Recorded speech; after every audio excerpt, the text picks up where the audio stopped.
সবাইকে আজ special chicken biryani রান্না করে খাওয়ানোর পর সন্ধ্যাবেলা বাইরে গিয়ে কি শপিং করলাম এই সব কিছু নিয়েই থাকছে আজকের ব্লগ। আসসালামু আলাইকুম সবাইকে, আশা করি সবাই ভালো আছেন। শুরুতেই সবার কাছে একটা অনুরোধ থাকবে, প্লিজ ব্লগটিতে একটা লাইক করে ছোট্ট একটা কমেন্ট করে শুরু থেকে শেষ পর্যন্ত দেখবেন। আর অবশ্যই কে কোথা থেকে আমার ব্লগটা দেখছেন কমেন্টের মাধ্যমে জানাবেন। শুক্রবারের সকালটা শুরু হয়েছে একবারে এক বালতি কাপড় চোপড় পরিষ্কার করা দিয়ে। আজ কদিন এত পরিমাণ গরম পড়েছে যে আমি বিগত দুদিন কাপড় চোপড় পরিষ্কারই করিনি, বালতির মধ্যে ওইভাবে খুলে খুলে রেখে দিয়েছি। গরমে আমি ভয়ে আর কি সাহসই পাইনি কাপড় চোপড় পরিষ্কার করার। আজকে শুক্রবার, তাই ভাবলাম হচ্ছে ওয়েদারটাও হালকা একটু ঠান্ডা ঠান্ডা আছে, তাই আর কাপড় চোপড় তো ওইভাবে জমিয়েও রাখা সম্ভব না, 2 দিন হয়ে গেছে। তাই তো সবার আগে উঠে তো এক বালতি কাপড় চোপড় পরিষ্কার করে ছাদে মেলে দিতে এসেছি। আজকে যদিও রোদ খুব একটা নেই, তারপরে যতটুকু আছে এর তাপটা কিন্তু অনেক বেশি, এর তেজটা কিন্তু অনেক বেশি। মনে হচ্ছে বৃষ্টি হতেও পারে, যদি একটু বৃষ্টি হয় তাহলে কতই না ভালো হবে। যে পরিমাণ গরম পড়েছে এতে করে ছোট বড় সবাই একেবারে অতিষ্ঠ হয়ে গেছে। তারপর এটা আমি চিকেন বিরিয়ানি রান্না করার জন্য চিকেনটা ম্যারিনেট করে নিব। প্রথমে আমি এখানে 1 কাপ টক দই দিয়ে দিয়েছি, তারপর আদা বাটা, রসুন বাটা, পেঁয়াজ বাটা, এলাচ বাটা, এরপর দিচ্ছি ধনিয়া গুঁড়া, জিরার গুঁড়া, পরিমাণ মতো লবণ দিয়ে দিলাম। তারপর এখানে দিয়ে দিচ্ছি পরিমাণ মতো লাল মরিচের গুঁড়া।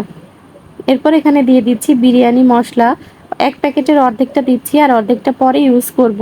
তারপর আমি এখানে দিয়ে দিচ্ছি টমেটো সস, এরপর দিয়ে দিলাম কয়েকটা কাঁচা মরিচ, দিয়ে দিচ্ছি লেবুর রস। এরপর এখানে দিয়ে দিব তেজপাতা আর দারচিনি। এলাচটা আমি যখন মশলা ব্লেন্ড করেছিলাম তার সাথে ব্লেন্ড করে নিয়ে নিয়েছি, না হলে মুখের মধ্যে পড়লে পরে ভালো লাগে না। এ তো সব কিছু দিয়ে এখন হচ্ছে ভালো করে মাখিয়ে নিচ্ছি। মশলাটা খুব ভালোভাবে মাংসের সাথে মাখিয়ে নিতে হবে। এরপর কিছুক্ষণের জন্য আমি ম্যারিনেট করে রাখবো।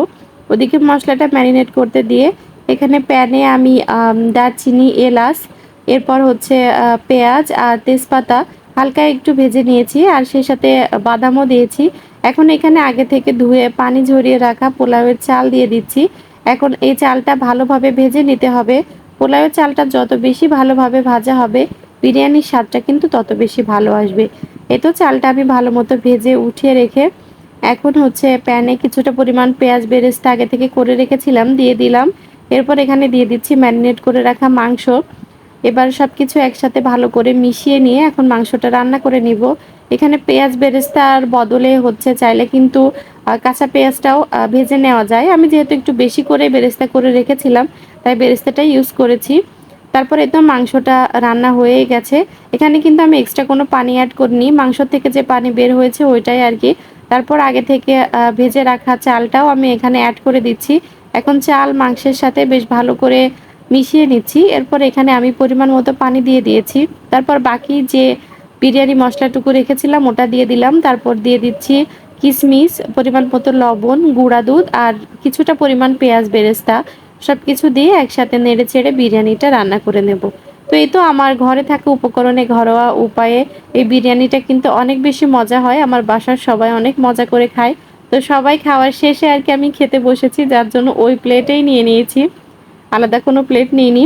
তো তারপর এই তো একবারে সন্ধ্যাবেলা একটু বাইরে যাচ্ছি। মূলত গরমে বাবুরা অতিষ্ঠ হয়ে গেছে, ওদেরও একটু বাইরে ঘোরাবো।